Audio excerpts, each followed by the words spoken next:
আজ আমি পড়ে শোনাব রবীন্দ্রনাথ ঠাকুরের লেখা বিখ্যাত ছোট গল্প অতিথি। 1299 বঙ্গাব্দের বৈশাখ মাসে প্রথম প্রকাশিত হয় সাধনা পত্রিকায়।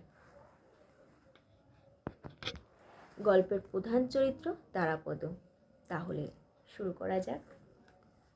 অতিথি। প্রথম পরিচ্ছেদ। কাঠালিয়ার জমিদার মতিলাল বাবু নৌকা করিয়া সপরিবারে স্বদেশে যাইতেছিলেন। পথের মধ্যে মধ্যাহ্নে নদী তীরের এক গঞ্জের নিকট নৌকা বাঁধিয়া পাখের আয়োজন করিতেছেন। এমন সময় এক ব্রাহ্মণ বালক আসিয়া জিজ্ঞাসা করিল, বাবু, তোমরা যাচ্ছ কোথায়? প্রশ্নকর্তার বয়স 15-16 অধিক হইবে না। মতিবাবু উত্তর করিলেন, কাঠালে। ব্রাহ্মণ বালক কহিল, আমাকে পথের মধ্যে নদী গায়ে নামিয়ে দিতে পারো? বাবু সম্মতি প্রকাশ করিয়া জিজ্ঞাসা করিলেন, তোমার নাম কি? ব্রাহ্মণ বালক কহিল, আমার নাম তারাপদ। গৌরবর্ণ ছেলেটিকে বড় সুন্দর দেখিতে। বড় বড় চক্ষু এবং হাস্যময় ওষ্ঠাধারে একটি সুললিত সৌকুমার্য প্রকাশ পাইতেছে। পরিধানে একখানি মলিন ধুতি। অনাবৃত দেহখানি সর্বপ্রকার বাহুল্য বর্জিত। কোন শিল্পী যেন বহু যত্নে নিখুঁত নিটুল করিয়া গড়িয়া দিয়াছেন, যেন সে পূর্বজন্মে তাপস বালক ছিল এবং নির্মল তপস্যার প্রভাবে তাহার শরীর হইতে শরীরাংশ বহুল পরিমাণে ক্ষয় হইয়া একটি সুমার্জিত ব্রাহ্মণ্যশীল পরিস্ফুট হইয়া উঠিয়াছে। মতিলাল বাবু তাহাকে পরম স্নেহভরে কহিলেন, বাবা, তুমি স্নান করে এসো, এইখানেই আহারাদি হবে। তারাপদ বলিল, রসুন, বলিয়া তৎক্ষণাৎ অসংকোচে রন্ধনের আয়োজনে যোগদান করিল। মতিলাল বাবু 4 কটা ছিল হিন্দুস্থানি, মাছ কোটা প্রভৃতি কার্যে তাহার তেমন পটুতা ছিল না। তারাপদ তাহার কাজ নিজে লইয়া অল্পকালের মধ্যে সুসম্পূর্ণ করিল এবং 2-1টা তরকারিও অভ্যস্ত নৈপুণ্যের সহিত রন্ধন করিয়া দিল। পাককার্য শেষ হইলে তারাপদ নদীতে স্নান করিয়া বোচকা খুলিয়া একটি শুভ্র বস্ত্র পরিল। একটি ছোট কাঠের কাকই লইয়া মাথার বড় বড় চুল কপাল হইতে তুলিয়া গ্রীবার ওপর ফেলিল এবং মার্জিত পৈতার গোচ্ছা বক্ষে বিলম্বিত করিয়া নৌকায় মতিবাবুর নিকট গিয়া উপস্থিত হইল। মতিবাবু তাহাকে নৌকার ভিতরে লইয়া গেলেন। সেখানে মতিবাবুর স্ত্রী এবং তাহার নবম বর্ষীয়া এক কন্যা বসিয়াছিলেন। মতিবাবুর স্ত্রী অন্নপূর্ণা এই সুন্দর বালকটিকে দেখিয়া স্নেহে উচ্ছ্বাসিত হইয়া উঠিলেন। মনে মনে কহিলেন, আহা, কাহার বাচ্চা, কোথা হইতে আসিয়াছে? ইহার মা ইহাকে ছাড়িয়া কেমন করিয়া প্রাণ ধরিয়া আছে। যথাসময়ে মতিবাবু এবং এই ছেলেটির জন্য পাশাপাশি 2খানি আসন পড়িল। ছেলেটি তেমন ভোজনপটু নহে। অন্নপূর্ণা তাহার স্বল্প আহার দেখিয়া মনে করিলেন সে লজ্জা করিতেছে। তাহাকে এটা ওটা খাইতে বিস্তর অনুরোধ করিলেন, কিন্তু যখন সে আহার হইতে নিরস্ত হইল তখন সে কোনো অনুরোধ মানিল না। দেখা গেল ছেলেটি সম্পূর্ণ নিজের ইচ্ছা অনুসারে কাজ করে, অথচ এমন সহজে করে যে তাহাতে কোনো প্রকার জেদ বা গোপ প্রকাশ পায় না। তাহার ব্যবহারে লজ্জার লক্ষণ দেখা গেল না। সকলের আহারাদির পরে অন্নপূর্ণা তাহাকে কাছে বসাইয়া প্রশ্ন করিয়া তাহার ইতিহাস জানিতে প্রবৃত্ত হইলেন। বিস্তারিত বিবরণ কিছুই সংগ্রহ হইল না। এইটুকু জানা গেল ছেলেটি 7 বৎসর বয়সে স্বেচ্ছাক্রমে ঘর ছাড়িয়া পালাইয়া আসিয়াছে। অন্নপূর্ণা প্রশ্ন করিলেন, তোমার মা নাই? তারাপদ কহিল, আছেন। অন্নপূর্ণা জিজ্ঞাসা করিলেন, তিনি তোমাকে ভালোবাসেন না? তারাপদ এই প্রশ্নের অত্যন্ত অদ্ভুত জ্ঞান করিয়া হাসিয়া উঠিয়া কহিলেন, কেন বাসিবেন না? অন্নপূর্ণা প্রশ্ন করিলেন, তবে তুমি তাকে ছেড়ে এলে যে? তারাপদ কহিল, তার আরও 4টি ছেলে এবং 3টি মেয়ে আছে। অন্নপূর্ণা বালকের এই অদ্ভুত উত্তরে ব্যতীত হইয়া কহিলেন, ও মা, সে কি কথা! 5টি আঙুল আছে বলে কি একটি আঙুল ত্যাগ করা যায়?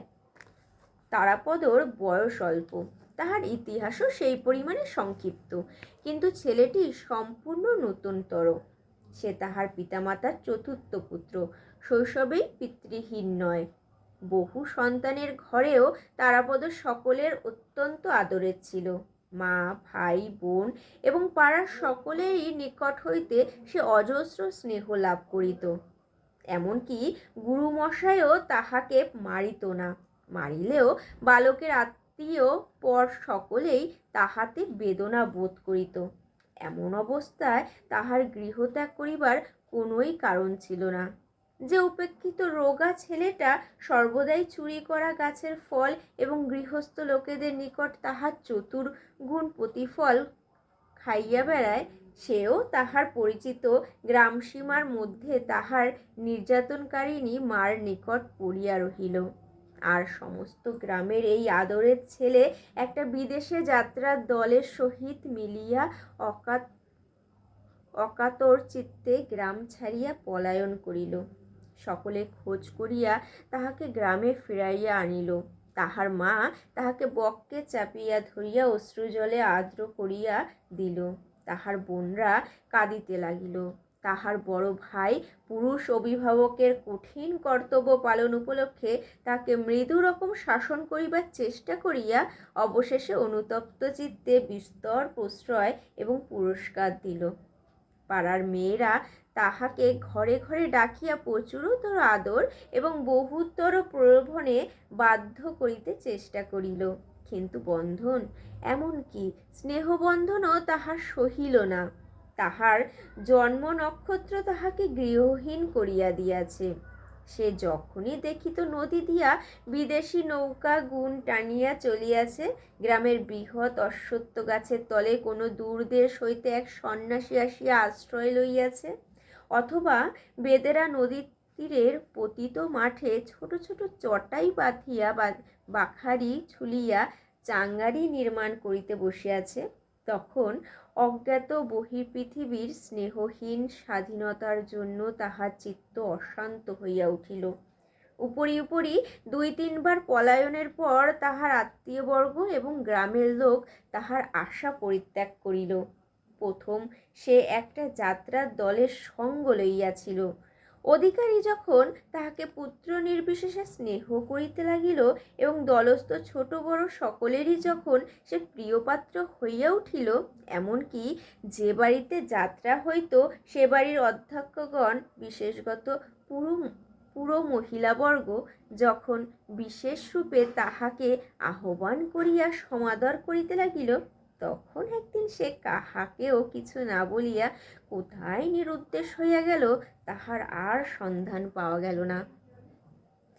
তারাপদ হরিণ শিশুর মতো বন্ধন ভীরু, আবার হরিণের মতো সঙ্গীত মুগ্ধ। যাত্রার গানেই তাহাকে প্রথম ঘর হইতে বিভাগী করিয়া দেয়। গানের সুরে তাহার সমস্ত শিরার মধ্যে অনুকম্পন এবং গানের তালে তাহার সর্বাঙ্গে আন্দোলন উপস্থিত হইত।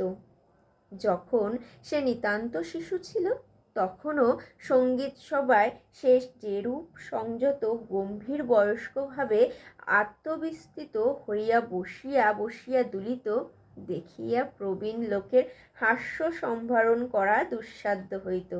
কেবল সঙ্গীত কেন, গাছের ঘন পল্লবের ওপর যখন শ্রাবণের বৃষ্টি ধারা পড়িত, আকাশে মেঘ ডাকিত, অরণ্যের ভেতর মাতৃহীন দৈত্য শিশুর ন্যায় বাতাস ক্রন্দন করিতে থাকিত, তখন তাহার চিত্ত যেন উচ্ছৃঙ্খল হইয়া উঠিত।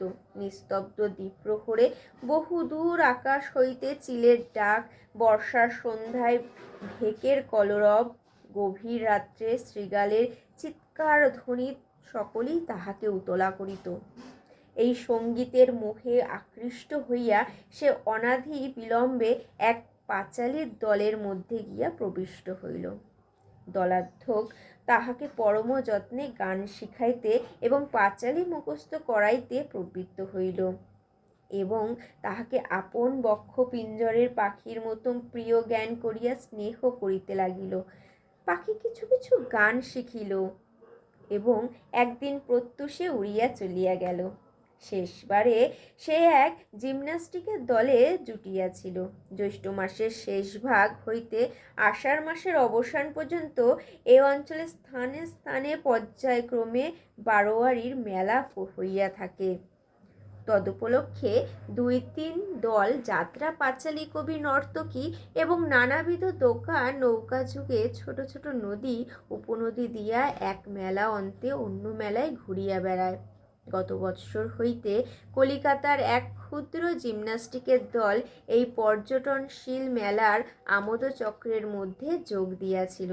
তারপর তারাপদ প্রথমত নৌকারোহী দোকানির সহিত মিশিয়া মেলায় পানের খিলি বিক্রয়ের ভার লইয়াছিল। পরে তাহার স্বাভাবিক কৌতূহলবশত এই জিমন্যাস্টিকের ছেলেদের আশ্চর্য ব্যায়াম নৈপুণ্যে আকৃষ্ট হইয়া এই দলে প্রবেশ করিয়াছিল। তারাপদ নিজে নিজে অভ্যাস করিয়া ভালো বাঁশি বাজাইতে শিখিয়াছিল। জিমন্যাস্টিকের সময় তাহাকে দ্রুত তালে লক্ষ্য ঠুংরির সুরে বাঁশি বাজাইতে হইত। এই তাহার একমাত্র কাজ ছিল। এই দল হইতেই তাহার শেষ পলায়ন। সে শুনিয়াছিল নন্দীগ্রামে জমিদার বাবুরা মহা সমারোহে এক শখের যাত্রা খুলিতেছেন। শুনিয়া সে তার ক্ষুদ্র বোচকাটি লইয়া নন্দীগ্রামে যাত্রার প্রয়োজন করিতেছিল। এমন সময় মতিবাবুর সহিত তাহার সাক্ষাৎ হয়। তারাপদ পর্যায়ক্রমে নানা দলের মধ্যে ভিড়িয়াও আপন স্বাভাবিক কল্পনাপ্রবণ প্রকৃতির প্রভাবে কোনো দলের বিশেষত্ব প্রাপ্ত হয় নাই। অন্তরের মধ্যে সে সম্পূর্ণ নির্লিপ্ত এবং মুক্ত ছিল। সংসারে অনেক কুৎসিত কথা সে সর্বদা শুনিয়াছে এবং অনেক কদর্য দৃশ্য তাহার দৃষ্টিগোচর হইয়াছে, কিন্তু তাহার মনের মধ্যে সঞ্চিত হইবার তিলমাত্র অবসর প্রাপ্ত হয় নাই। এ ছেলেটির কিছুতেই খেয়াল ছিল না। অন্যান্য বন্ধনের ন্যায় কোনো প্রকার অভ্যাস বন্ধনও তাহার মনকে বাধ্য করিতে পারে নাই। সেই সংসারের পঙ্কিল জলের ওপর দিয়া শুভ্র পক্ষ রাজহংসের মতন সাঁতার দিয়া বেড়াইত। কৌতূহলবশত যতবারই ডুব দিত তাহার পাখা সিক্ত বা মলিন হইতে পারিত না। এই জন্য এই গৃহত্যাগী ছেলেটির মুখে একটি শুভ্র স্বাভাবিক তারুণ্য অম্লানভাবে প্রকাশ পাইত। তাহার সেই মুখশ্রী দেখিয়া প্রবীণ বিষয়ী মতিলালবাবু তাহাকে বিনা প্রশ্নে বিনা সন্দেহে পরম আদরে আহ্বান করিয়া লইয়াছিলেন। শেষ হলো প্রথম পরিচ্ছদ। আগামীকাল পড়ে শোনাবো দ্বিতীয় পরিচ্ছদ। ততক্ষণ শুভরাত্রি। রাধে রাধে।